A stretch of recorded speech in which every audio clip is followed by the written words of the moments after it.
Hi, thanks for being here today. I want to talk about a term I heard recently called monotropism. I first came across this term when I was just browsing on Reddit and I saw a post that had a quick questionnaire that you can use to measure how monotropic you are. Monotropism is used to explain the tendency to focus intently on a particular interest, which is a central feature of the autistic mind. This theory explains how non autistic people can embrace multiple interests and are primed to be on the lookout for the fleeting, ambiguous signals that facilitate social interaction.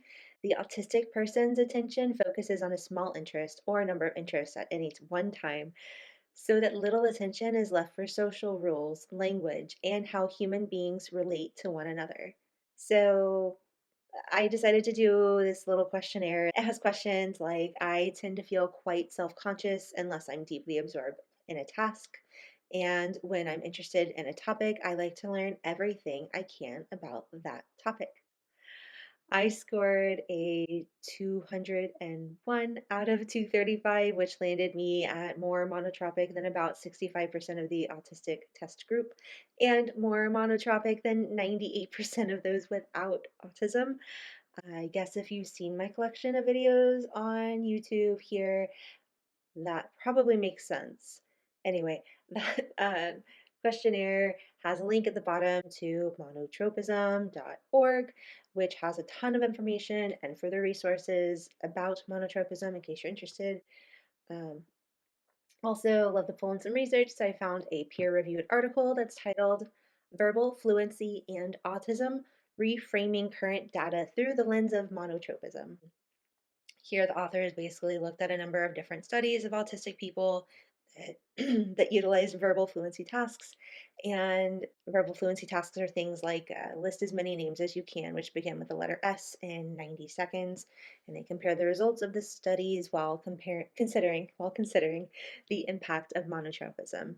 Essentially, they suggest that those who are monotropic thinkers may tend to only do well in categories for tasks that happen to align with their personal interests. So, in this event, they're likely to outperform the control group, but this has led to a historic inconsistency across studies and how many average words are produced in such tasks, because it depends on what category is being asked to be described.